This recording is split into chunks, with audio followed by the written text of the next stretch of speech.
Hello and welcome to the Wolf Den Podcast, your home for competitive Digimon TCG discussion and news. I'm your host Nako, this is my co-host Zenitsu, and today we'll be talking about the recent ban announcement for the Digimon TCG, as well as the BT09 competitive landscape and what we expect to see in tournaments moving forward. So, I guess the easiest place to begin would be at the top, and we'll kind of work our way down, uh, moving along, I guess, as we see fit. Um, so beginning the discussion, Zenitsu, um, what deck do you think would be the most relevant moving into the BT9 landscape? Alphamon. Yep. I think everyone's already definitively is, I don't want to say high on their mind, but like they already respect and fear Alphamon the most, and with very good reason, because he is one of the most consistent OTK decks that we currently have. And he is just really good because he's a big stack deck that could actually keep his big stack compared to a lot of other decks where he doesn't have they don't have as much consistency and they don't have as much built-in protection. Yeah. Um, so I guess my beginning for discussing Alphamon would be that I did not realize until I had put it together. I built like a hand jam proxy list to start playtesting. I have a decently large local event coming very soon into the meta. Um, and uh, in my practice with Alphamon, I found that you're never really looking for too many pieces. You're usually missing at most one or two pieces from your OTK, from your combo, and the ability to kind of let the chips lie where they, so to speak, um, is pretty heavy because you can just raise out a level 4 having like a Dexdoru in hand um, and just kind of start going up your chain, start gaining memory from Cool Boy, start drawing from Cool Boy, start gaining memory from UG, drawing from UG, I guess from raising specifically, but um, and that process just gives you so much memory and so many cards, and you're cycling and you're gaining memory with the dexes, and you pretty much can, even if you don't have all of your pieces, as long as you have most of the stages of the way there, you can find your way to your full line and then just win off of your full line in a single instance of raising. Well, you'd also have to like be skilled enough to determine the likelihood of finding your last bits and pieces depending on what cards you've already seen and what you currently have on the field. Because like you're not going to do that if you don't have like a Cool Boy setup or a Yuji setup or even a Coda setup just to have that three memory to start with. So like it is a little bit more higher skill than people think on just the wise analysis of how you are going to be digging and what you're going to be digging for. I mean, I know we've said it before. This game isn't Giga Brain. You don't need 1,000 IQ to play this game, even at the highest level. For most decks, um, just an above average assessment of odds would be a good place to begin. But uh, so that I guess to your point, yeah, you just have to be aware of what you have seen and what you have not seen because pretty much every card you are playing, every Cool Boy, every Coda, every rookie you're playing, if you're playing any rookies for their searching capabilities, um, will give you a spread of options, and those determinations um, are very crucial, especially earlier on, I guess I would say, in the searching, because your highest value searches are the first ones, as far as retention of information, and just understanding, again, what you're seeing, what you're not seeing, and the likelihood of you seeing what you need to see. And I think like even Grandis is kind of like playing into this. All OTK decks are playing into this, and that's like the intricacies of OTK in Digimon is like it's not as like yes, the again, this goes back to just Digimon's overall design. The macros are really simple, but the micros are not. So like what you're searching with, like the actual search tool, when you play it versus other search tools, and the statistical odds of like getting the best possible outcome, that all kind of matters. Like as an example, during our playtesting when I was on Alphamon, it's just like, okay, I obviously misplayed and I didn't search before I wanted to play a particular card. And we looked at the top. If I had searched, I would have had a higher chance of success. So like it's those you don't know, but mathematically you should kind of situation. And it's as opposed to previously, I know there have been times where, oh, it's always best to search before whatever, and you kind of just have to come up with this hierarchy of efficient searching. So I guess starting from the deck's premier element as far as the OTK or Ryukin variant is concerned, which is primarily the one we're discussing, um, it has the ability to play Cool Boy for 2 and reveal top 3, taking one of them and an option, but the deck isn't run any of those. Really doesn't most times. So you're just reveal top 3, take 1. So you're seeing 3 cards, you're taking 1 for 2 memory, and that is basically like kind of the reason in my mind if I had to staple a singular reason to it as why it is the best deck because no other deck competes with that. Well, I mean, they do because they could also run Cool Boy, but the counterpoint is The to flexibility support isn't your there. yeah. Yeah, well, they're not all X antibody Digimon That's in what I every mean. other deck. Yeah, Yeah, so like green can run Cool Boy, but they can't pull every single card that they would need from it. So they cannot necessarily like they can't pull the promo Grand Kuwaga because it's not an X antibody. which is to One of its the most benefit relevant of pieces. yeah, which is to the benefit of Alphamon is he is the easily most consistent OTK deck because I was in BT8 playtesting with Red Ancient OTK and I was never finding what I was needing ever, and no matter how many times I was digging, I would always find the wrong piece at the wrong on the wrong searcher, and it felt miserable and awful. And that compared to Alphamon and his version of OTK, his is just way easier, way simpler, a lot more searching, a lot more drawing. Granted, it doesn't necessarily move the fastest at times if you're missing that one crucial piece, but that's where like aggro decks actually have a space to fit into the format. Where like if you could just outspeed and out tempo, um, the X antibody list as they're just trying to do nothing but search, then there's a high likelihood you're going to win. But if you're moving slower than them and they're able to assemble their pieces, then they basically just exode you to oblivion. Yeah, um, it is really kind of that the crux of it. They have the ability to search for any piece on any given search. Every single search they play could pull any one piece they're missing. If they're missing their 4, their Dex 4, their 5, their Dex 5, the Alpha, the Oryukin, all of them are X antibody, all of them are black, all of them are searchable with every searcher they play. So they're never in a situation. I guess the only sub search capabilities that they don't have is the least efficient searcher, and at the bottom of the list of searching that they have is their on-play rookies, which um, Doru fails to find Yuji and Ryuta fails to find Kota. That is it.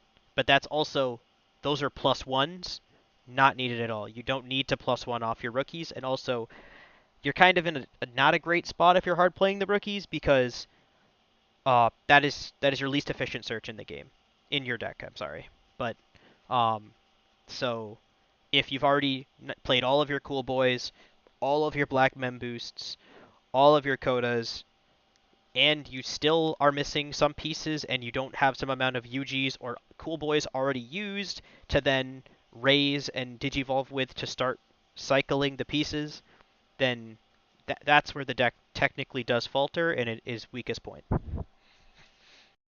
Which will happen. Some amount of the Don't time, get me wrong, yes. the consistency is high, but that is the deck still, like all other decks, is prone to run into those situations where you just don't see your pieces. They could all be in security for all you know, and you just did all of this digging just to realize you were going to lose the game anyway. Or you chose one bad search because you were looking for one piece and you thought that the statistics on finding the other that you didn't choose would be pretty high, and then you have to now cycle through your entire deck just to grab that one piece that you know is on the bottom, just because one could be in your security and one could be somewhere else if you were even running one. So like it still has its moments where it does not perform and you are just destined to lose. But compared to all of the other OTK decks, it is the most consistent, Yeah, which and is what makes it the most dangerous. hmm I think my last because there isn't too much to explain for the deck. We could maybe do like a deeper dive further on. We just have too much to talk about today. Um, the last point I'd have for Alpha or Yukon deck is that fewer of the pieces are required than you don't need to see all of the Exodia pieces, so to speak. You don't need to see the left ankle or the right wrist. You can just have um, any rookie. It really doesn't matter. Preferably Dorumon, but the gain memory one. But that's a single memory. It's not going to kill you if you don't have it. Um, then Darugamon, Dex Darugamon, Dorugreymon, Dex Dorugreymon. So the only ones you need are the true 4, 5, any 4, I guess, really. Though if you're digivolving into Dex from raising, that's very expensive, and you probably lose for that, or you're in a bad spot for that. Um, you just need a Dex, a singular Dex, either Dex Doru or Dex Doru Gray, and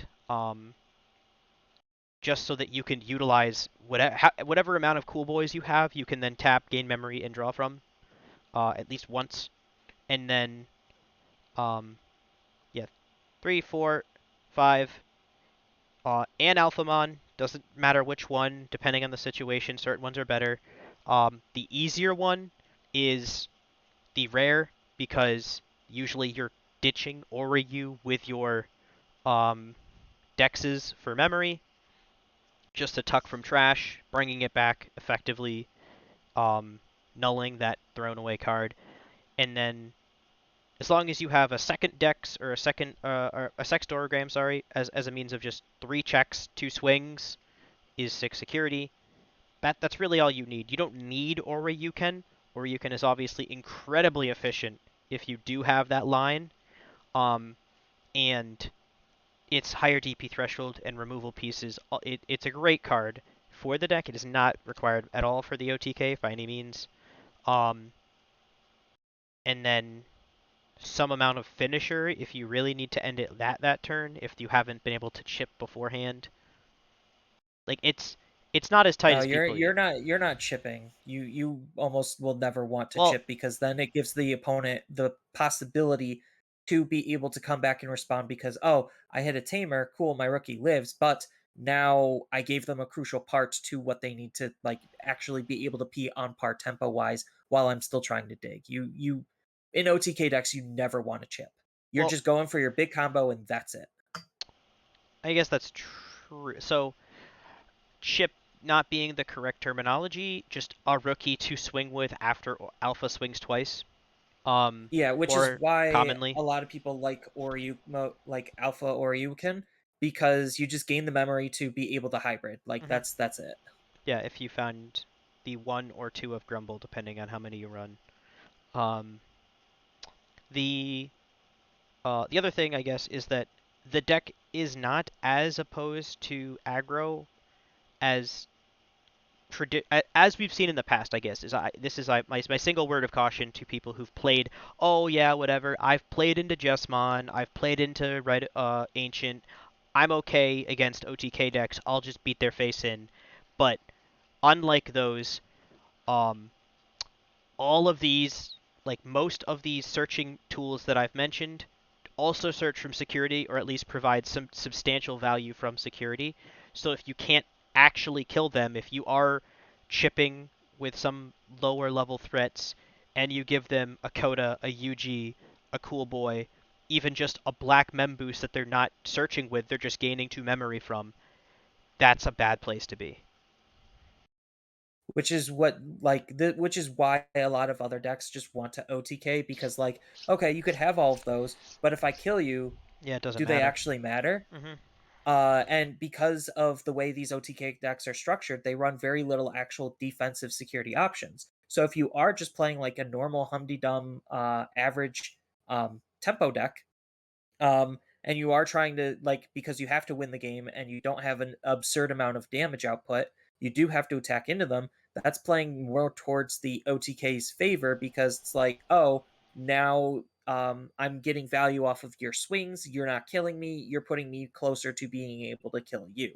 Um, and that's kind of like the crux of how the format is warping around these OTKs because, like, even though, like I said, the security threats aren't super high. Certain decks kind of do have some really high value security threats. Don't get me wrong, but because the average security is actually pretty weak, it just heavily incentivizes these big um, turns where you're just beating them all in one go. And we saw like blue hybrids have very good success at that, where they just again gain a butt ton of tempo and then just use all of the memory to basically just hybrid swing, and that was their OTK. Like we've kind of had the style of play emerging for a while, and like decks starting to do well with it. Um, but now it has come to full fruition on how an OTK format kind of is playing like. So, moving on to the next most relevant deck. It is kind of a tie in my mind. Not having not seen them in true full fashion as often as I'd like. Um, I would put green X antibody, green Grand Kawaga, and blue Melga X antibody in kind of the same category as far as not alpha but still very strong, very meta relevant OTK decks. Um, I'm significantly more familiar with green. I know you're more familiar with blue at least than I am. Which would you like to begin with? Blue, because I freaking love this deck. Sure, go ahead. I kind of played an iteration of it all the way back in BT5, when we had the Sagittarius mode. You're essentially just trying to abuse the promo Were Garurumon in as much capacity as you possibly can because that card is just that good. So he himself can swing twice.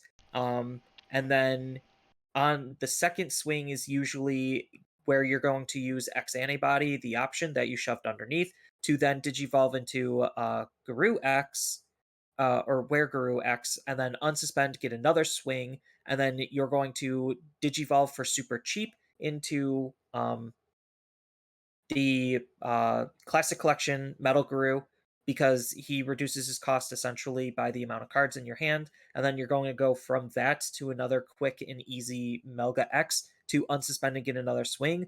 All the while, you're getting extra security checks for each swing that isn't with your promo, just because the promo will give them all security tech plus. So you could easily just rack up a lot of memory just because you're blue. You're already super draw heavy and efficient and memory efficient. And now the only thing that you're missing to the pieces of the puzzle is the survivability, which the X antibody lines want to add anyway. So the Guru X's basically give you pseudo jamming once, which usually is all you need. Especially with how low the security threats actually are for your average deck, especially OTK based decks, you're going to be very safe swinging most of the time, which is the ironic part. Um, Another relevant point too, just going over like the lists in my mind. Um, the Garurumon promo, the level 4, has the inheritable when attacking. If this Digimon has Garurumon in its name, draw one. It's not limit once per turn, so you're Nope. getting So if you're swinging insane three, value four off of that card. times, yeah, you're swinging 3, 4 times, you're drawing 3, 4 cards. That card is so good. As well as the deck has some of its own dedicated searchers. Um, Not as that's not a word. Not as relevant, Lucrative. lucrative. Sure, that's a word. But You have the actual like the BT5 on play Gabumon that you can run that searches for or Garurus and Omnis, but you're not going to find any Omnis. And then you have the Gabu X. Well, Uh, you still want to run Omni as the finisher yeah, in case you just don't have enough attacks to finish it anyway. Like there's Omnimon's no just the reason finisher. not to run Blitz Omni. Yeah. Um, Right. but Gabu X being a Digivolve for 0 or on play for 3, reveal top 3, add 1 X antibody and 1 Garuru or Omni. So again, pretty efficient searching in that regard. It's seeing fewer cards, but it's drawing more cards. So you're getting more value out of the fewer searching you have. Um, as You have well as Davis. you have Davis, who draws you 1 card every time because you're not running green, and um, you have blue mem boost, but everyone has mem boost. And then I think so. Yeah, those are the primary searchers. You could run Cool Boy if you really wanted to, just because the transaction from going using your X antibody is like the ideal situation. So Cool Boy's not bad. It's just his searching is less relevant because you're running not as many X antibodies as some of as well Alphamon. Um, Yeah, it's not but all of it them. still So it's helps. always lower than Alphamon because it's not all of them. Right. But um, he can still help, so, like, you still do have some decent alternative searches, yeah, I and haven't y seen. the deck just has lots of memory gain and lots of drawing, which is what I like doing anyway. Especially I love turning cards sideways multiple times. Like, to me, that's my high. Yeah, it can utilize the full suite and does utilize the full suite of X antibody. So at each step threshold, so you are running a decent amount of X antibodies, and as long as you are aware of what pieces you're missing, and what you're okay with potentially whiffing on, tucking a Blitz Omni to bottom or tucking a regular wear or a regular Metal Garurumon to the bottom, then you can go ahead and use Cool Boy, but definitely be measured in doing so. Obviously, you wouldn't run 4, probably run fewer of them. Um, Yeah, like, probably 3 or 2 at most. but really, it's Gabu and Blue Mem Boost. I know. I don't remember exactly where I heard it, but like it was just someone saying that like if you're running less than 4 Blue Mem Boost, you're trolling because you just run so fewer searchers. You need access to all of the potential best searcher you have in the form of Blue Men Boost. Or at least the Yeah, most like efficient as far as it can pull anything. it is still kind of an OTK deck at heart. So like any OTK deck just wants as much searching as you possibly can, and that's again leaning into why security is actually weaker in your average deck because a lot of these X antibody based decks basically are OTK decks. So they're going to have really weak security, which makes OTKing like, okay, if they're going to OTK me, they're going to OTK me. I'm going to die anyway. And that's just like I don't want to say the magic, but that's the trade-off to how this format is developing or has developed in Japan where we're picking up the pieces.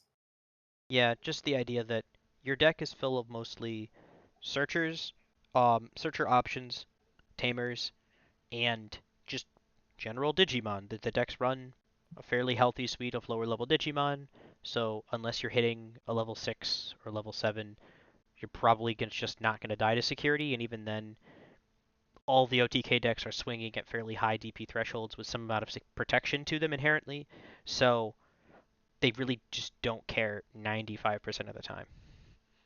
Right. Like OTK decks, as unhealthy as this is going to sound, the whole point is to take away as much interaction as you humanly possibly can, and then just make your big power play and win the game. Like that is it. Um, And Grand Kuwagamon, the next deck, mhm. is another example of this. So take it away, Nako. So yeah, as the resident I played green once player who now shits on green because I really wish it was better. Green's good again. Look at that. So it's searching isn't as great, just like blue. Its best search is also its level 3 X antibody on play or when digivolving. Kokuamon X antibody. Reveal top 3, add a Digimon with Insectoid or Machine, and add one X antibody option card. Uh, do you think they run the X antibody option card? I'm not sure. Um, Yes, they do. Just because you want to attack with Kawagamon and then just use that attack to go into Grandis. And that's how yeah, Grandis actually wants you to use his redirect ability, because you can give him piercing now with the promo. yep. So Uh, that makes sense. So, because I was at least debating that in my mind. They also have a full suite of X antibodies to use. I think I think they use the actual BT9 Okuamon X they antibody. they they don't use their level 4 X They antibody. don't So they use level actually 4? don't run Okay. their full Because suite. it already It's has literally piercing, just right? Or they don't. yeah, it's their level 3, their level 5, and their level And then 6. promo 5. Yeah, and then they have promo 5. So they have two different Okuamon X antibodies. Well, Um, Okuamon X antibody, the level 5 promo is not an X antibody. It oh, is just Okuamon. I'm getting them confused then. Yeah, that's my bad. Yeah, should have had it in Although front that of card me. is so good though. Yeah, it's just regular Okuamon, but you use it in combination with the Okuamon X antibody. Um, yeah, it is your piercing that you no longer need from your level 4, which is why they don't run it. I'm glad I now am reading the card again. As well as it is the like half ice wall, as some people have really kind of called it, and it at least does an amount to dampen the ability of your opponent to OTK. Um, It's really just good against blue and kind of nothing else because most of the other OTK decks are literally swinging once, maybe twice to deal all of their security. So it's just like, okay, it really mostly just matters against blue and go wide decks. Outside of that, you're just using it for the evolution where you get a suspended Digimon. Oh, hey, look, your Digimon suspended, trigger, I gain a memory now. Even though it's worded they lose the memory, so it's better than you gaining the memory. so I guess my counterpoint being is that um, one of Alphamon's benefits is that it can play fairly close to the line as far as when it spends memory, when it gains memory, it doesn't always have 100% control over that fact, and paying an additional 2 memory to execute its combo, especially if it hasn't found Oriukin for some reason, is probably enough. At least enough to where you don't lose, whereas otherwise you would lose because potentially the second alpha swing is one too many. Um, but it's a really thin margin of safety. It's just something. It's better than nothing. Yeah, it's something. Like you're already playing it, so it's like just you're playing it more so for the piercing and the Okua factor. Just because the other Okuamon, while it does Evo for 2 and make it really tempo efficient, the inheritable ability just is not relevant. Yeah. I'm sorry, it's not. Yeah. So um, that is but so the actual like true strengths, at least regardless of like the specific new cards, um one of the hidden strengths of the deck and why it's so powerful is that um, Digiburst as a mechanic has always been limited by the number of cards you can shove into a stack. And with X anybody, oh look, you can have twice as many security checks, or twice as many cards to Digiburst with to security check with, which is always great in a deck that cares about swinging with a big stack. And it also lose because of how it's gaining the security tech. If it somehow loses even more inheritables, it's less relevant because you already threw them all away anyway. Hmm. So against like the best control deck, which we'll get into a moment, being Bellstar, one of their tech options is Howling Crusher, and it just strips all of the inheritable sources. Against something like Alphamon, that's absolutely devastating. That's backbreaking. Gurumon, little bit less. You just lose some extra damage, but you still can do all of your attack based shenanigans, which is the cool part. Um, but yeah, like against Grandis, that card does like absolutely nothing. Hmm. Um, yeah, it develops an interesting situation. Um, but yeah, the actual like Grandis themselves, so you're using the X antibody option card, you're swinging, when digivolving, suspending an opponent's Digimon, and then if this Digimon is attacking, which it is, switch the target to an opponent's meta Digimon. You have piercing because of the promo. Um, You gain 4,000 DP for fun, I guess. So you're giant and you're never gonna die to security out like DP wise. Um, and then end of attack once per turn if it has a Grand Kuwaga in its sources. Spend an opponent's Digimon, and so just you swing twice. Though Grandis, due to the fact that Grand Kuwaga has so many sources, you're usually at a point where you swing once, blow out the stack, and then just swing for game. Yep, just The because second you swing just is the digiburst lethal everything swing. away. Yep, Um, so that is the magic to Grandis versus a lot of the other OTK decks. They just don't like you have to get really lucky with Alphamon and see all of your Doru Greys in order to do that. Otherwise, you're just not.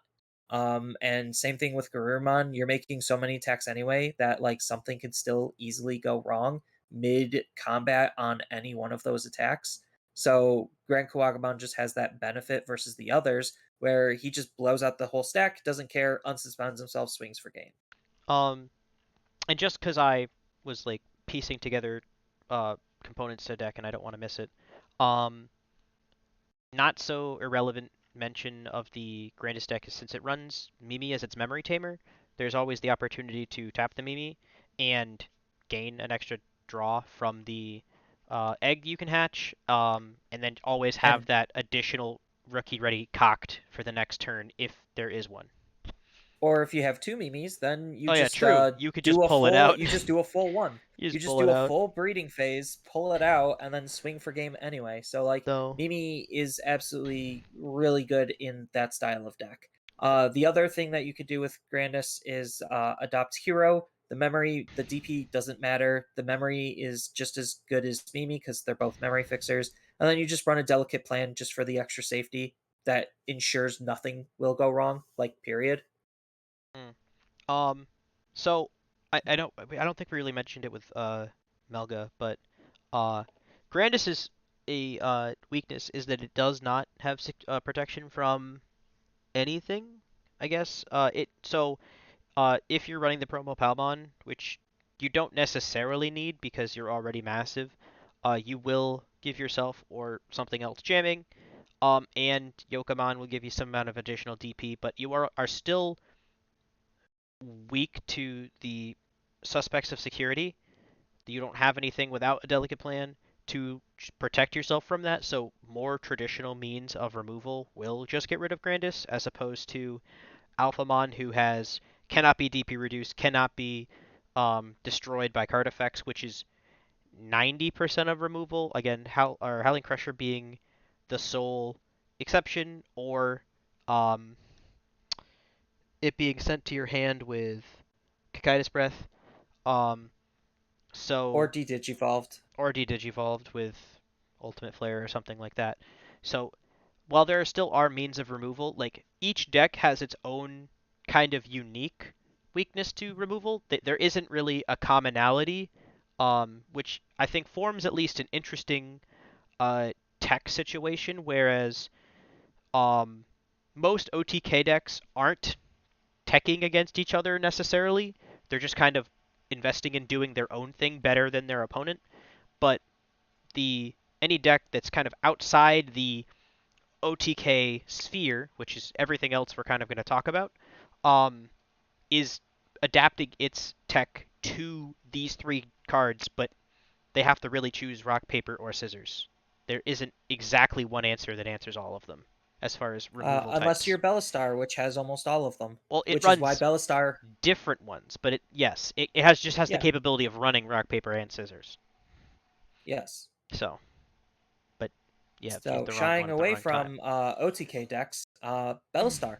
hmm With one thing we kind of didn't mention is right now, as of the recording of this podcast, we did get a ban and limitation announcement where Jet Sylphie limited to one and Tommy Himi limited to one. So that really reduces the playability, so to speak, of yellow and blue hybrids. I don't think it actually kills the decks. It puts them into an adapt or die situation. Most people would rather have them die, but there are some people who are like, hey, this is still good. I could adapt this to the current meta.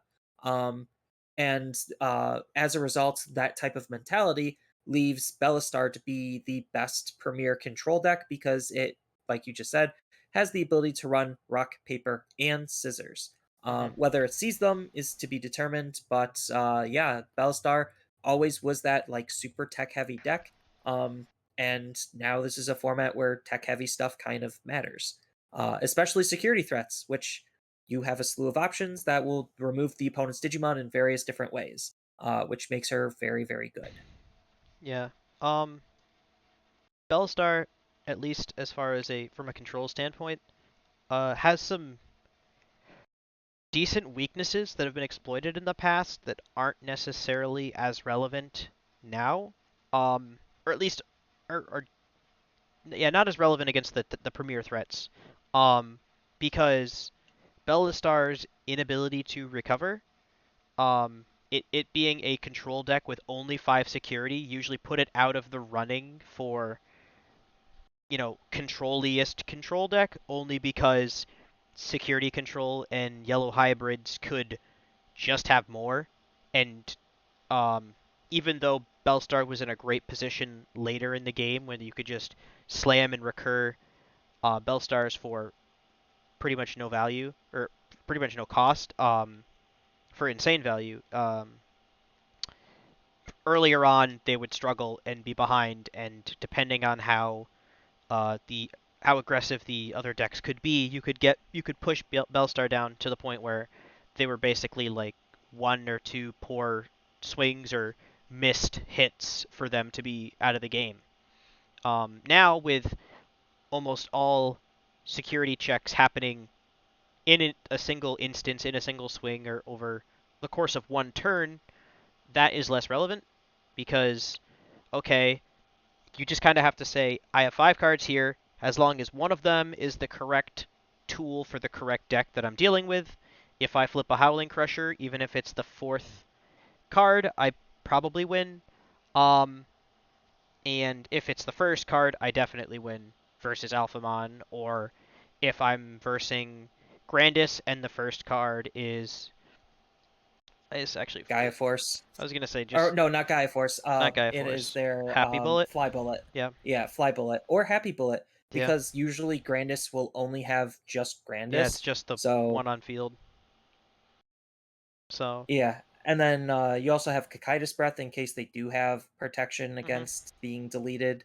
So because Kyoshiro, the new blue memory fixer, he's actually really good for the deck, not only acting as the blue source to actually play said blue options, but he's also drawing you cards when your Bellstar is attacking. And one of the deck's big weaknesses is it does sometimes just run out of steam. The whole gimmick is to loop Bellstar, but like you still need to see cards, and if especially if your like engine pieces aren't going off because they're not dying to security, because your scatter mode just happens to have jamming 4 times in a row, um yeah, having Kyoshiro to help you draw cards on your Bellstar or even your Dexmon is super valuable. This deck also has easy access to Dexmon because you could Digivolve it on top of Bellstar, or you could just hard play it for them having a wide field of tamers, which a lot of decks still kind of do, just because they're using their tamers to still kind of search and set up. Yeah, I was a little hesitant about the just mass inclusion of Dexmon Index until I had played against Alphamon a few times, and it is not uncommon for them to have more tamers. All their tamers are so cheap. So it's, 2 UG, 2 Cool Boy, and a Coda, and you have a pretty much free Dexmon that you can jam down. Though, I guess the downside being that it doesn't stop Alphamon from doing Alphamon things. Alphamon still just does whatever it wants to do, and as long as it wins on that turn, it never matters. It does help against other matchups though, which is why Yeah, you run it, because it's still just an incredibly good card. yeah, it's still fantastic, and especially in any deck that you can Digivolve into it, um, it's almost a must include.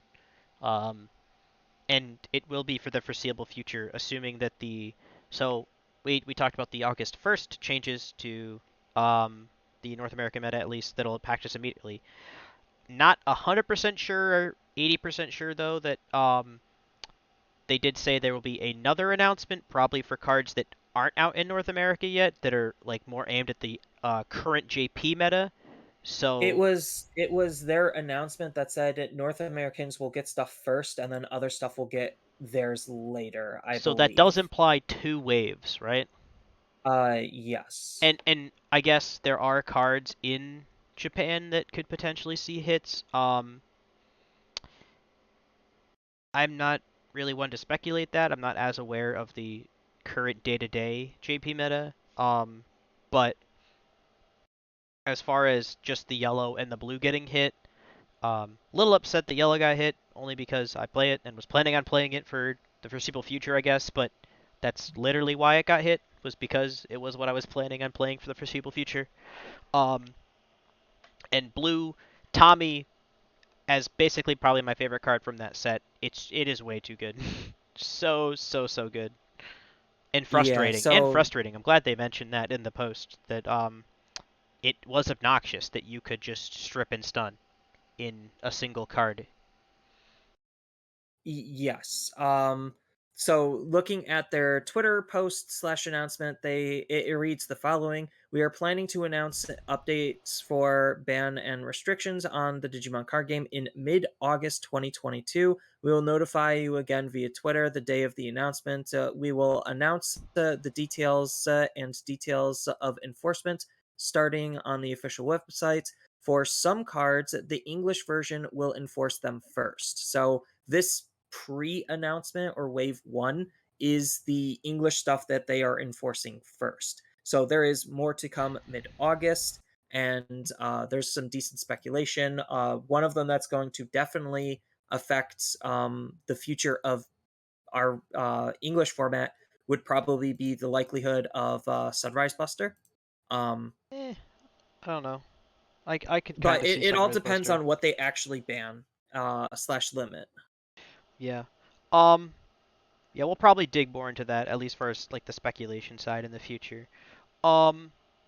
So as far So as I guess Beelstar, I think I'm like we're decently wrapped on on the that. top four, yeah, because I think those are just going to be the top four decks that are on people's minds that they're more cognitively aware of. I think less so Metal Guru, just because I think green players just really want something green to play, and blue's just always been at the top of the meta. So it's like, okay, whatever, another blue deck is good. So But yellow hybrids used to be in that upper sphere, but now with that restriction, it no longer is in that same exact spot. yeah, yellow hybrids is kind of floating right now. Um, I've been struggling recently, especially because I think I mentioned I have a fairly irrelevant. It's just a store championship, like the first weekend of BT9. Like so, cards come out technically on Friday officially. I have some from a pre-release, and then they're legal or the tournament's that Sunday. So I have 2 days of BT9 to come up with a BT9 store championship to potentially qualify for nationals. Um, but just at least referencing our data from BT8EX2, uh, we're entering the like generality zone. Not necessarily because these decks are that um, less powerful, realistically. Like there could be a lot of movement in this space, but just if you look outside the top four decks, you go from 14 toppings to 5, and then from 5 to 4 to 3 to 2 to 1. It just kind of it's a very tight. You're not really winning much outside of your top 3 or 4 decks, just because people really do kind of tend to play meta decks, and in their mind there are only so many truly in competition. I think Bielstar will probably fill into that fourth category. Um, I'm not 100% confident on that because it would really depend upon uh, natural transitions. So I guess not directly referencing like the decks that are being played, but just transition between formats in general, right? I'm of the mind that people play primarily for style of deck, more so than color or exactly what that deck is, but they also still lean heavily towards color identity, even if the colors aren't as identified in this card game as they are in some others.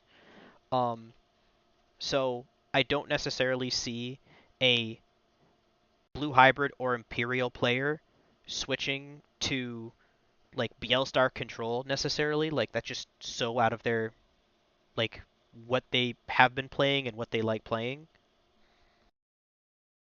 Yeah, and that's kind of like I said, I gravitate towards multi-swinging aggro-based decks. And that's kind of why I really liked Imperial, and Metal Guru is basically doing that similar style of thing where I'm just moving out a raising and then just multi-attacking a whole bunch of times, digivolving on the way up, playing my cards super cheap and efficiently. Like that's just what I enjoy. So when I try to play something like Alphamon, I suck at it. I hate playing Alphamon, but like I do it because I want to understand what the deck is doing and the possible play lines. I'm just not the most efficient because it is outside of my comfort zone. So I could be, if I was in the right mindset and right type of player, optimizing a lot of my plays, but I'm not because I'm a blue player. And I just like attacking a lot versus waiting and waiting and waiting, and then I get to attack twice and then I win the game. Yeah, not necessarily like bringing it up as a topic of discussion just because it is a decent bit removed from what we're talking about, but um, the only OTK form or the only OTK deck realistically, so red metal relevant moving forward has been red ancient, red hybrid, um, and that deck hasn't been mentioned only because it just doesn't do what all of these new decks are doing. And anyway, it was mostly very much a high roll. You kind of just have to see your pieces. You don't have too many specific means of seeing them. And I guess why I bring it up at all is just because those players are now going to be cast to the wind, or at least have the free reign to choose from a host of alternative OTK decks that do what they like to do but better. So Right.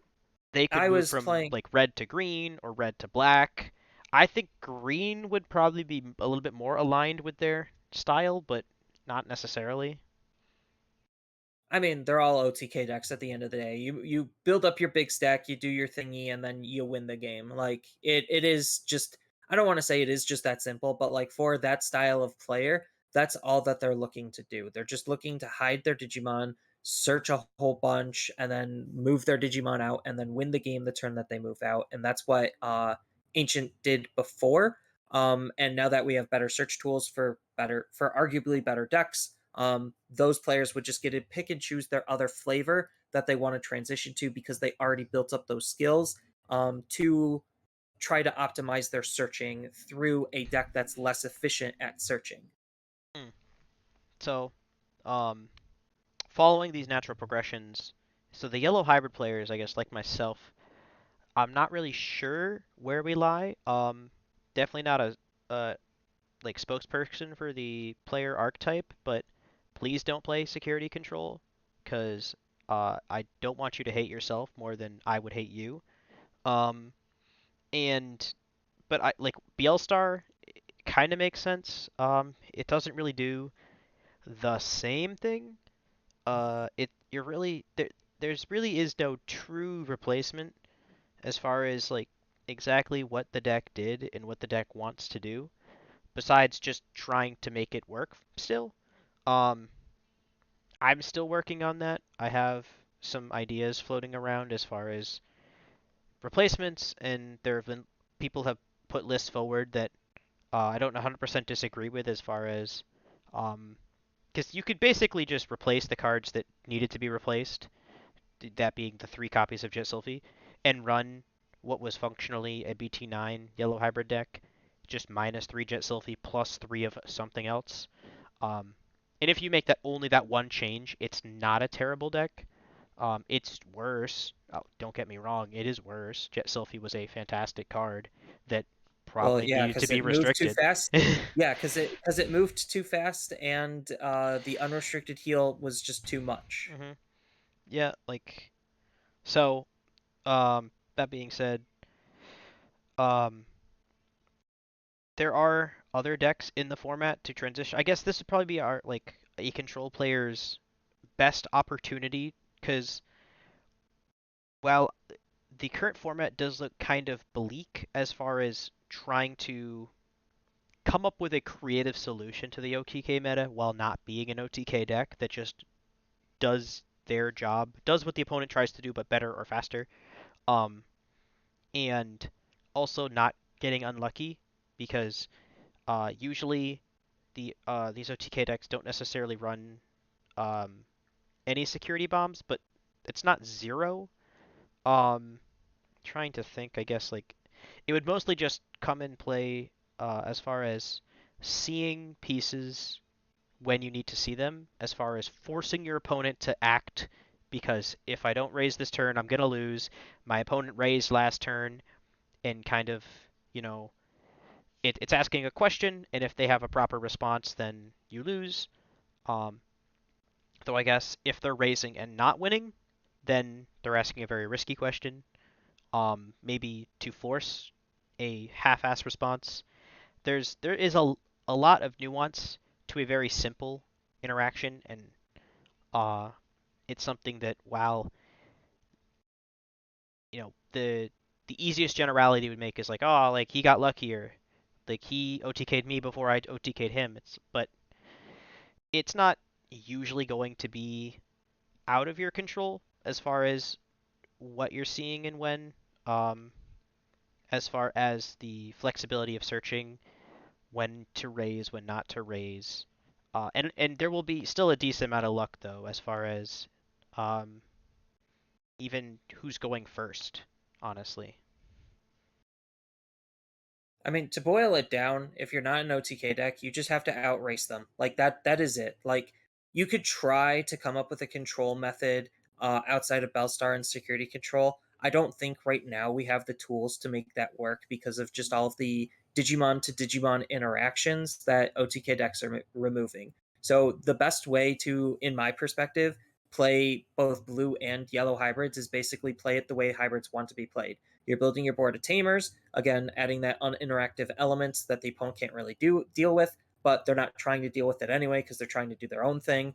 And then you just gain so much memory and so much tempo that you basically form your own pseudo OTK that is actually faster than the opponent's. Like if you just are able to chip them a couple of times, get lucky on your swings, um, it's not uncommon to start your turn at like 6, 7, 8 memory, and then you just go hybrid swing, hybrid swing, hybrid swing, and then next thing you know, they lose the game. And I think like the deck wants to, like more specifically yellow hybrids, wants to transition into the rise stuff to actually add that extra aggression. And then on your top end, you have either Red Rise from BT4 for even more aggression if you really are feeling frisky, or you play it safe and just run your classic Sakuyamon to turn off 3 security checks off of the opponent raising, or just another recovery Ofani, um, like fall down. Mhm. And then like your cards are still extra aggressive because of the ideally yellow rise, because you'll have a field of wide tamers and it'll just have security attack plus. So like it's just you need to pressure the opponent so much that you ask them, do you have this now or you're going to lose? And blue hybrids is in a very similar style of fashion. Even without Tommy, like if they're not playing Digimon, Tommy just actually doesn't matter anymore.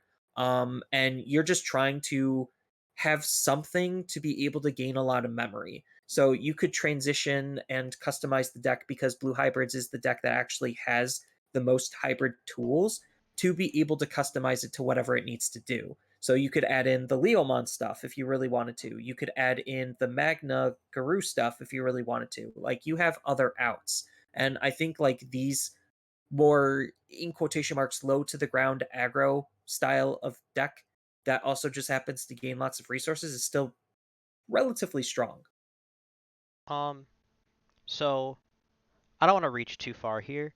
Uh, I'm gonna try and make some connections that are very loose here, but to the five of you that get it, hopefully, if I can state it clearly enough, then it should mean something as far as the understanding of the metagame and what it means.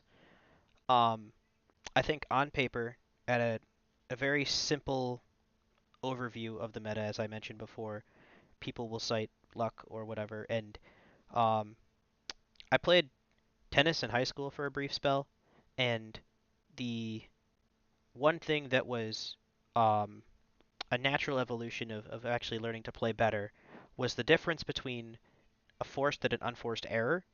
And I think the OTK deck that relies upon unforced error is the one that loses more often, wins less frequently. Uh, the idea being, I play my cards perfectly, like solitaire wise, like agnostic of what you're doing.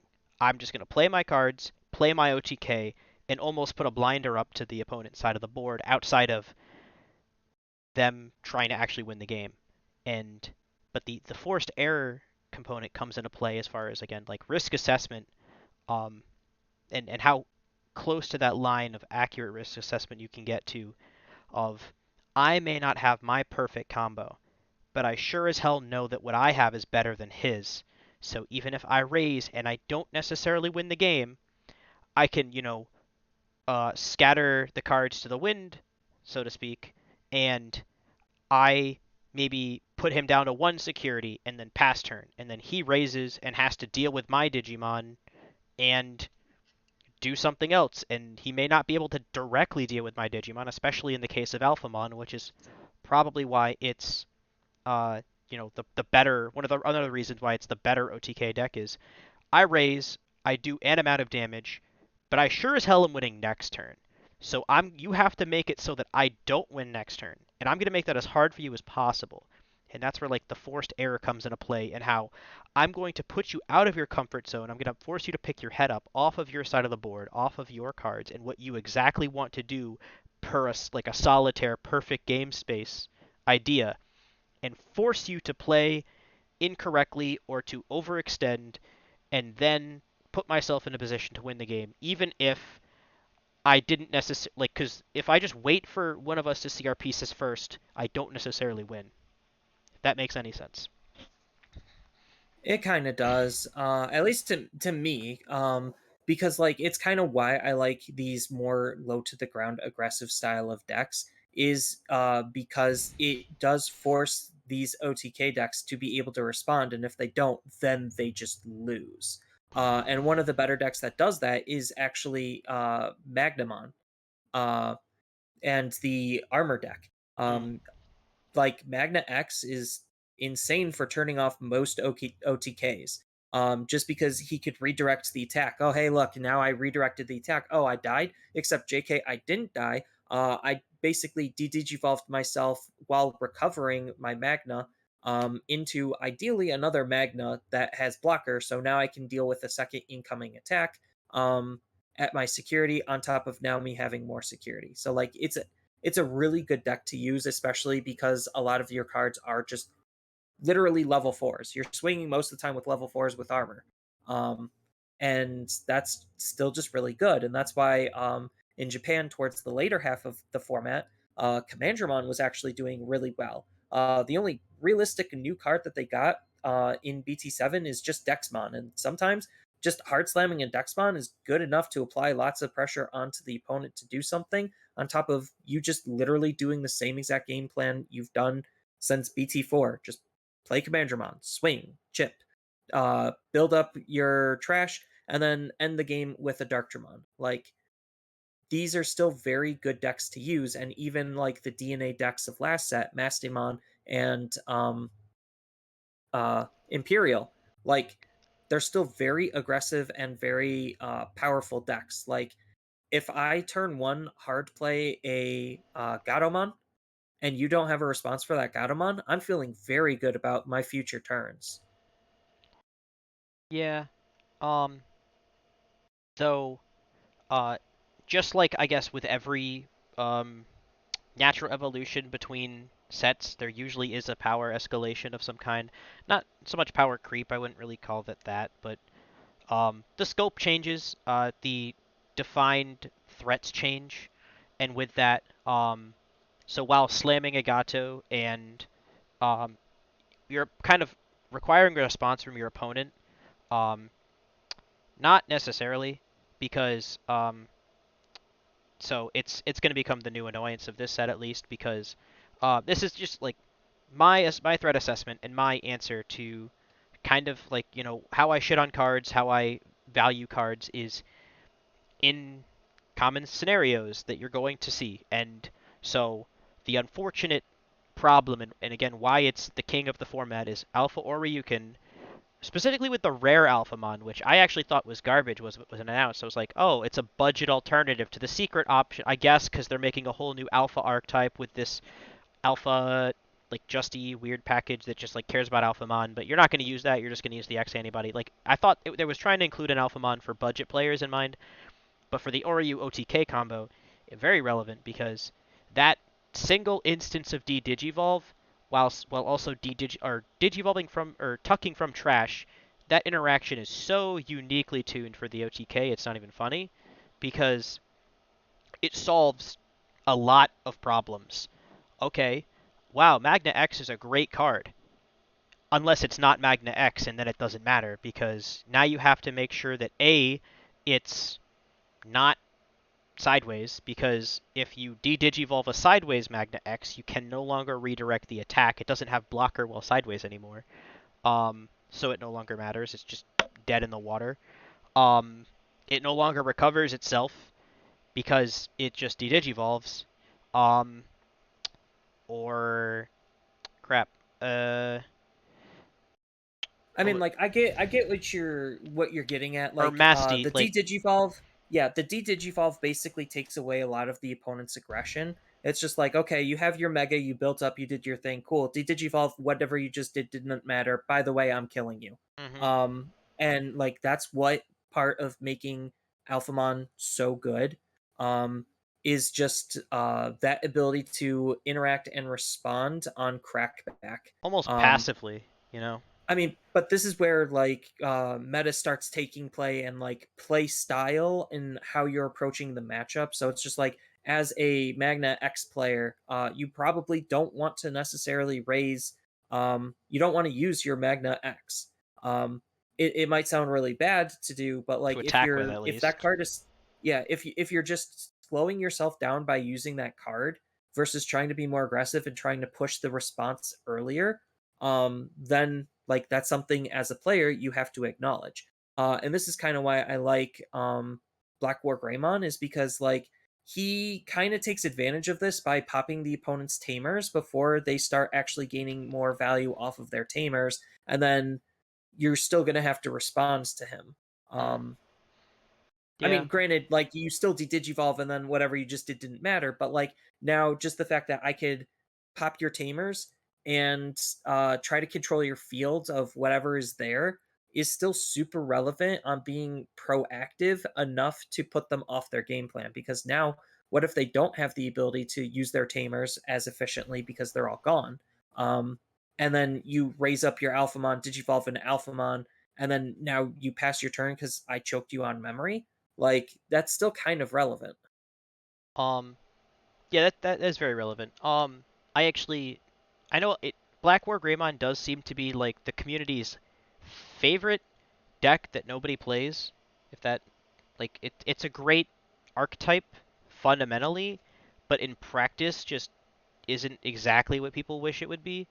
Um, Mostly because a lot of its interaction is reactive in nature. Um, it does nothing if your opponent has nothing to interact with and doesn't necessarily have as great of a payout for its additional costed threats as a result. Um, but I still think that um, there is a niche to carve out as like potentially the best anti-meta deck outside of BL Star, um, with a Black War Greymon black-based control element, just to kind of throw as much shit at the wall to see what sticks as humanly possible. Um, and genuinely good cards in the form of the promo Deltamon from the box topper. Um, if anyone isn't aware, Black War Greymon is no longer Greymon Tribal. If you are, you're just play War Greymon X. If you still want to play Greymon Tribal deck, we are now just Black Red Dual Color Matters deck. Um, Replacing out all the Agumon Greymon synergies with just two color and more like thematic tribal themes without explicitly being a tribal like cares about naming convection theme. So the Deltamon, uh, if it would digivolve into a composite, which is, I think is just Chimeramon, um, or a multiple color Digimon, reduce that cost by 2.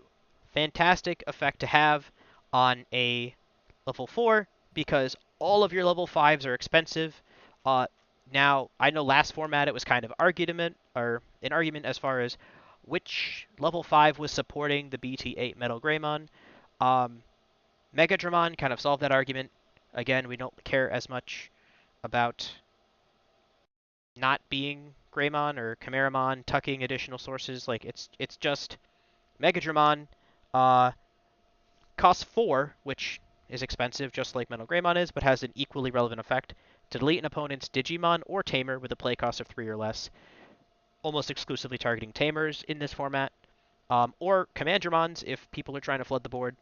Um, and that's a not discounted ability. I really depends upon the board state, but as far as this deck dealing specifically with Alphamon, I think it's pretty well positioned to at least check it better than it checks the other OTK decks. I think it's a unique situation where it is better against the best deck than it is the second best deck. Yeah, because like even if they de-digivolve your Mega, like your level 5 will still have blocker based on your level 4. The two color synergy and tamer removal is super important. It's just a really it's in a good position for a change. Well, you won't have blocker unless you have Greymon and you're running fewer Greymons. You No, also you're still running 4 Greymons. That's like the most important card in the whole deck. Deltamon. Out Yeah, so you have Deltamon and you have Greymon. Yeah. Those are your primary level 4s, and then you're probably just going to be running either Monochromon No, not Monochromon. Cyclomon, Cyclamon. or Cyclomon as your third level 4. I think I don't No, remember. Greymon is too important to not run in any Black Uh, War Greymon deck. I mean, I'll just pull I it up. will fight you right now on that one. The blocker is the whole point of like half of the abilities that he has on his higher stages. It's just like reboot. Why does Goemon have reboot? Because he wants the blocker to be paired up with it so that way you could swing, hey, 2 checks, restand, reboot, blocker. Beautiful. This is what Black loves doing. Same type of a deal with Metal Greymon and Black War Greymon. Cool, let me swing into your Digimon, delete it. Oh, now it's on suspense. Hey, blocker. Like that the whole line does is supported and centered around having blocker for both of them. Well, so I don't completely disagree with that. Um, my line of thinking is at least in regards to Black War Greymon. Um, the situations where you lose your like you de-digivolve and still have blocker, you still lose. You just don't lose that turn. Because what the hell do you do next turn? So, okay, you block Oryuken, it dies. Well, if you're like ideally you want to try to like build a substack in raising to be able to like make another fast level 6 to be able to deal with the opponent's level 6 that they are then like we're dealing with. I don't want to like uh dig too much into the specifics, but because it does kind of sound like your win con is having two level sixes or two stacks because you need a Blackmore Greymon slash Galmon out and then a level 4 or level 5 in raising, which is a lot to ask for. That's that's not that unreasonable to be honest. Like you still do have those like tempo tools because you do have Maki that's basically the new Nokia that's also Hmm. searching you cards to help reduce the stuff. So like if you like move out, like you want to move out earlier, which lets you build a second one earlier as well. So you want to move out on your level 4, digivolve into your level 5, pop the opponent's tamer, then digivolve into your level 6, pop more tamers or their Digimon, pending board state. Hmm. And then in the meantime, next turn, while they're trying to figure out how to deal with your level 6, you get to start raising another one right away. Hmm. So, And even if you stop on your level 5, and they're again unable to deal with the level 5, then you just hatch, raise, go into your level 6, do your stuff while you're building another stack because you just put a rookie there. So you do have to kind of like read the situation, pending matchup, which is the fun part because that's where the skill kicks in. Hmm. There is a lot more interaction with this deck than most others. Um, though I guess the following point, I guess, resigned to that the blocker is really good into Alphamon. This deck is uniquely positioned to check Alphamon more so than other decks. It's way worse against the others, significantly worse, almost laughably worse. um, because they don't run 3-cost tamers, so you can't kill them. Well, I mean, you could still kill a 4 cost tamer even with your Black War Gray, and you could still deal damage. Like it's Yeah, doing other things. it's just It's just, yeah, it's so not as yeah. good because you're more relying on killing their tamers more so than their Digimon. And if their tamers are 4 cost, then you're SOL half the time. I guess yeah, like my because you also have no means of because you don't run Chumon. Um, I mean, you could run Shumon. Your black base, you have at least like a free rookie that you could do whatever it's you want either with. Chumon or Chikurimon. Chikurimon being the more relevant like example. Um, so really, because Alphamon, Blue, and Green, I think all just deal with rookies. It's I know we covered it a while ago, but like level 3 memory blockers are just kind of not in a great spot because they're usually passively removed or like in passing removed. Um, Yeah, there's still just a lot of removal for them and in they count. general. It's just a rookie sitting there waiting to get Dexmon in other matchups. Just a passive -3 cost to Dexmon. Um, the but so yeah, this deck kind of gets run over by green and blue. Um, Maybe so not blue as much. Like, I mean, they have to have a bounce option. Otherwise, blue might get stuck. um, Well, actually, no, it won't, because like they eat the blocker once, and then it just means that they have to get luckier on the following swings. and that's assuming you have blocker, because your only means of blocker is Greymon, and if you like, you're not searching for it. You either just have it or you don't, and you can't even. You're not gonna run Well, Black Yeah, Menders. I mean, you Agumon's could run your Black only real Menders. searcher. Yeah, Agumon's your only real searcher You're not for it. running blocker. You're not running Searcher Agu. Yeah, you are. Why? Because he's still relevant. But You're still he's playing Metal Greymon in all decks. You're still playing Greymon in all decks, and you're still playing Black Hole Greymon in all decks. So he's still good. fine. Stupid text. Yeah, add a Greymon and a Dragonkin. Yeah, so like if So you're running Cyclomon, like this is where it's like running Cyclomon over Monochromon. If you're running the Agumon kind of helps. So like there is some skill in deck building the deck too. You could do without the Agumon, but now you're down a rookie searcher to do something with. So I don't necessarily know if I I think the 100% only agree with the that. only the only thing I would go back to is just that um, playing rookie searchers is almost like the lowest, slowest form of searching. Um, Not really. I it's think in not this Blackboard one's not as Greymon it's not bad, that bad. but you're already slower than like the OTK decks. Then Well, I mean, paying 3 for a memory boost and 3 for a rookie to draw 1 card is literally the same transaction. It's just one you have a body and the other you don't.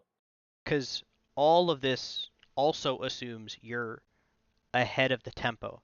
So like if you're if they are on their combo turn before you have a Black War Greymon, it doesn't matter. I Um, mean, yeah, you're using your rookies early game to try to find your pieces. You're not trying to use them late game to find the things that you need before you die because you're just going to die otherwise. Like you either have it or you don't. yeah. So it's like you do it when it's most opportune, and that's mostly in the early game. And if it helps you build your 2 stacks, boom, there you go. So yeah, just the many weaknesses of a deck that is decidedly out of the top four.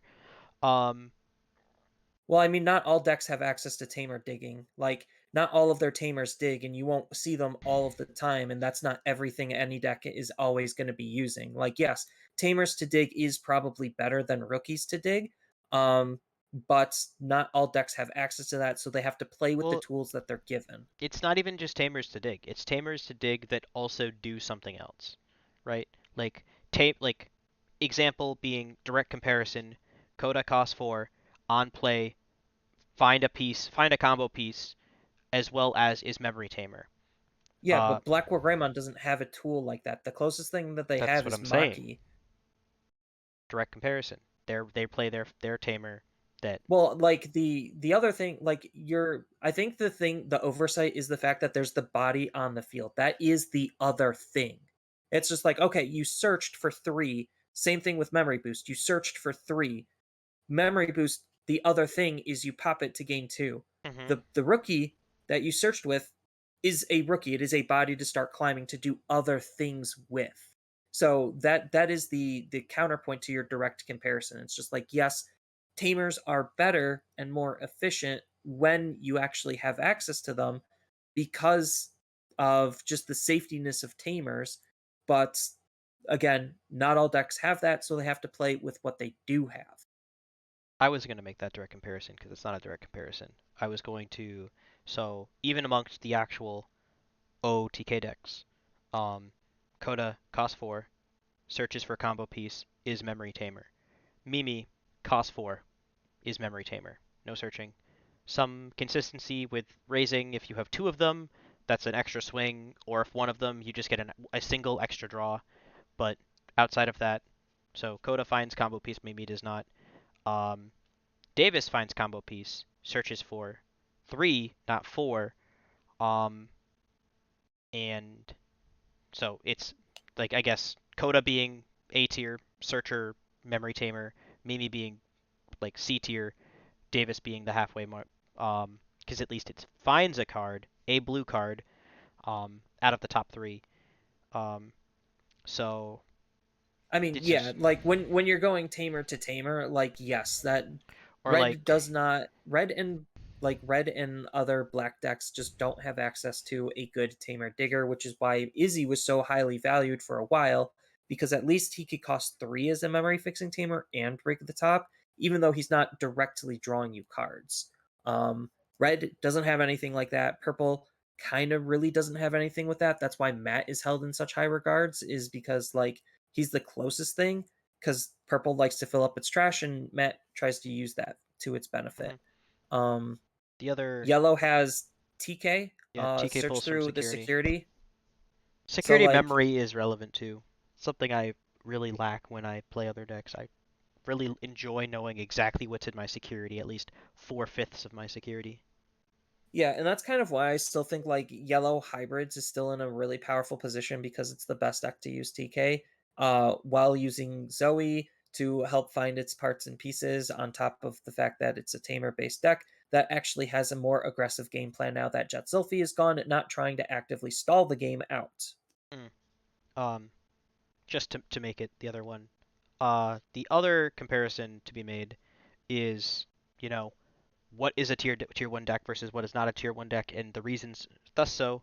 Uh, Cool Boy plays for 2, searches top 3, sees a combo piece, and an option card. Again, unless you're blue, you're not seeing that.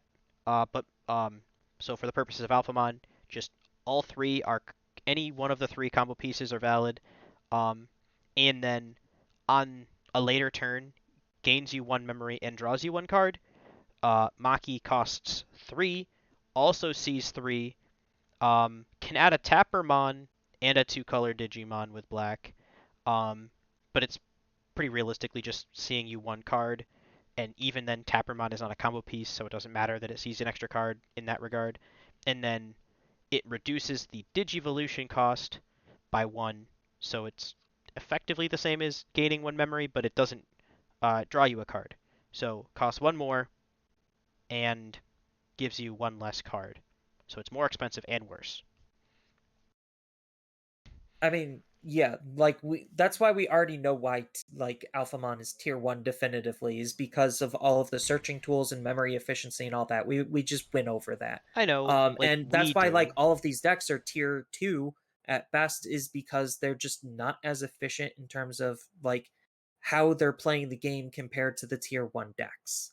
It's I'm just like Greymon is like a fan favorite, but like he is worse than Metal Guru because he doesn't have as good as consistency when it comes to being able to line up certain like its big power plays. Even though I do think Greymon has a better average damage output and still does have good consistency, it's just not as efficient as Blue. And it's moving one stage slower than Blue because Blue wants to aggress with its level 5 versus its level 6.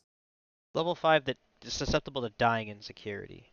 That's my biggest, like, Yeah, but the inheritables give it pseudo jamming, where red well, the DP still matters, and you're just less afraid of the options, which there's less so options. maybe you can clarify something for me because I am probably mistaken in my assessment of this interaction. Um, are you swinging with a level 5 that has Yes. that already has a Sagittarius mode underneath? No. No, Well, because if you don't have a Sagittarius mode underneath, you don't have pseudo jamming. You just die. no, you do. From what? The level 4. The level 4 that draws you a card? No, the The level level 4 4 X antibody. Xe. Okay, okay. There It we has go. the same ability. That's why like the Sagittarius is important enough because you could digivolve on top of the wear into Sagittarius, the new upgrade one, gain a second instance of that ability so that way when you swing with Sagittarius go into Okay, yeah, you have like a single wear instance of X jamming per level, so at 4 and at 5. and you're 3. Oh, yeah, yeah, the 3 works too. Okay, I get you. Yeah, so you have a maximum of 3 instances of jamming. um, and Which, if you're climbing each stage and each time you're climbing makes him stronger, means that you're going to need that jamming a little bit less and less, on top of the DP boosts that you're already going to be running in the deck to help, him be so able to live. pseudo So, jamming, relevant. Hitting option cards falls flat because you just die, because that's not dying to battle, that's would be delete by card effects. yeah, but I think a lot of people are going to adapt the delicate plan because you're Mm-hmm. already drawing like a truck And you already have and pseudo jamming. you already have pseudo jamming, correct? So it's just like, and you have the red blue tamer that cares about hand size, which because you're blue, you're gonna always have a high hand count. Mm-hmm. Um, it just is a card that just makes sense to include. So it's like between that, and um Davis, like you should realistically be set with your tamers to be able to handle a wide variety of situations, which is what makes it borderline tier 1, tier 1.5 is because like it just has a lot of tech and tools to be able to handle various different situations where something like War Greymon is kind of more binary. It just has one thing, but it's doing its one thing very well. But it's a little bit slower because of those consistency issues that it just doesn't have versus something like Blue and Davis. Mm. Um, And that's why, like, Gallantmon, while it's pretty good, he also has his own set of issues because he's in red, and you're still relying on very specific interactions to draw you cards. And even though it is better card draw, making him one of the better red decks, it still sometimes just isn't good enough. yeah, like I think Gallantmon, Gallantmon's like unfortunate because obviously it's a popular enough Digimon, popular enough line that it sees consistent support, but it's always like just slightly worse. It's, I think he's just playing one meta behind. Like I think where the X antibody is now would be really good in the EX2. BT8 meta and EX2 meta. Yeah. Um which is the unfortunate part. He feels like he's just designed for one meta too or too slow. Yeah, he's like the Venusaur of like the different like starters. Like he's just for some reason worse. Like I'm sorry if it's her favorite, but like it's it's just not there.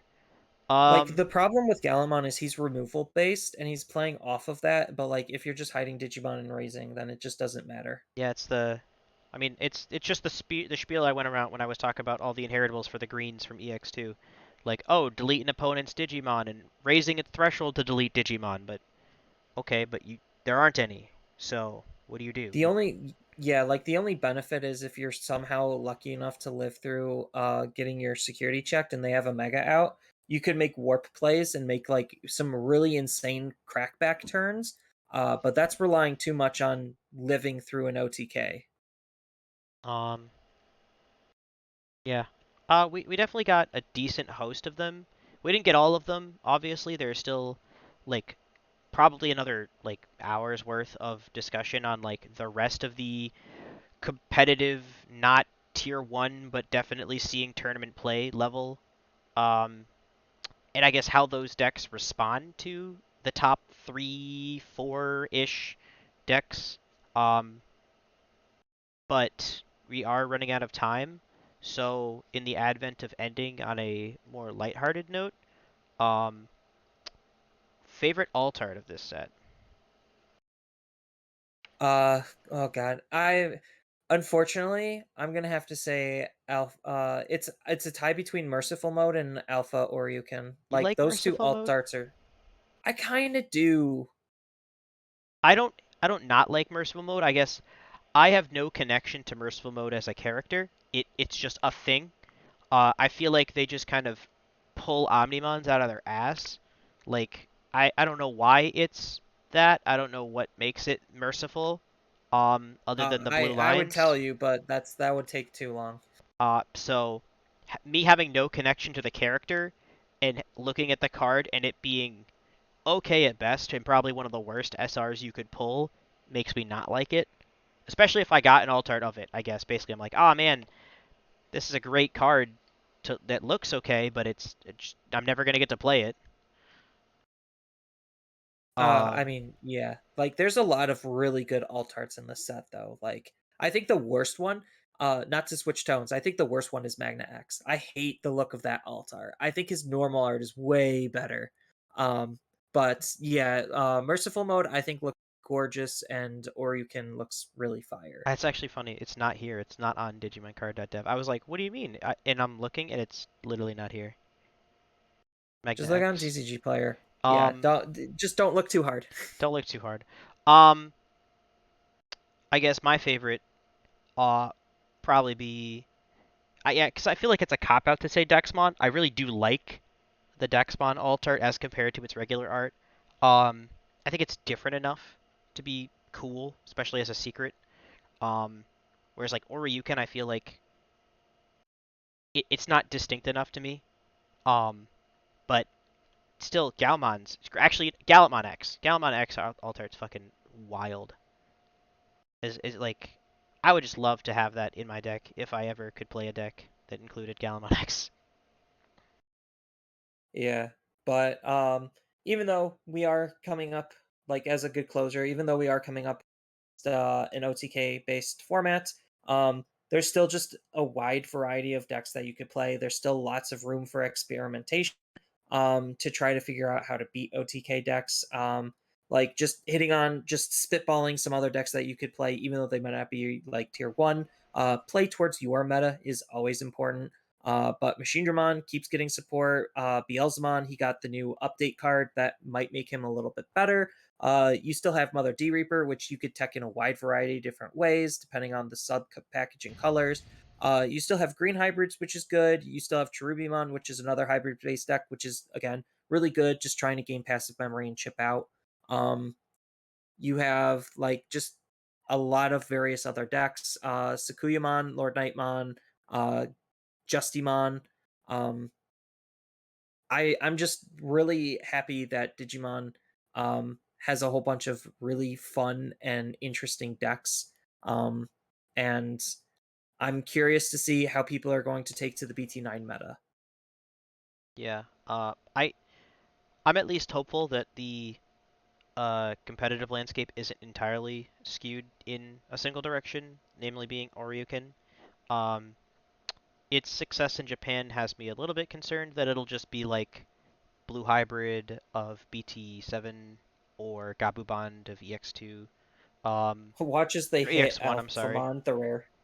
Watch as they Um, hit the Alphamon rare for Japan. Just be like, yep, get rid of that card. Now you have to work harder. yeah, honestly, that'd be funny. Because the secret kind of makes other decks more viable in answering it. Um, as opposed to the yeah the rare.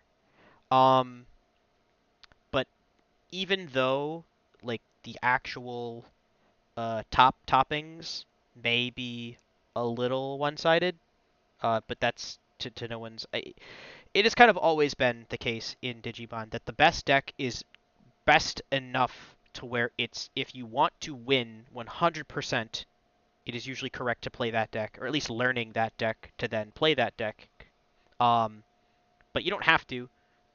And I think there are enough tier one adjacent decks, not necessarily tier one, that he won't necessarily be seeing the same deck every time at the other end of the table, hopefully. Um, and if you want to learn, and especially because it gives you a fair understanding of the matchup, because while your opponent has to learn alpha into whatever, you can just kind of learn alpha. Your deck into Alphamon, or your deck into Alpha and where Garuru, and then Grandis, and that'll solve most of your tournament matchups as long as you maintain winning. Um, Obviously, as you start to lose, you may fall into more tier 1.5, tier 2 territory. Um, but um, there's at least the opportunity for you to out deck your opponent. Just being a better master of the cards that you do have access to, even if they're not as optimal. You know. Yep. So So I hope everyone has a good BT9 release day. I wish everyone luck on any early events that they're going to be playing in. And that is going to be a good closing statement for this episode. Thank you, everyone who stayed this long to watch it. I know this is probably going to be on the longer side. So I want to thank everyone again. yep. Thanks for sticking around. Bye.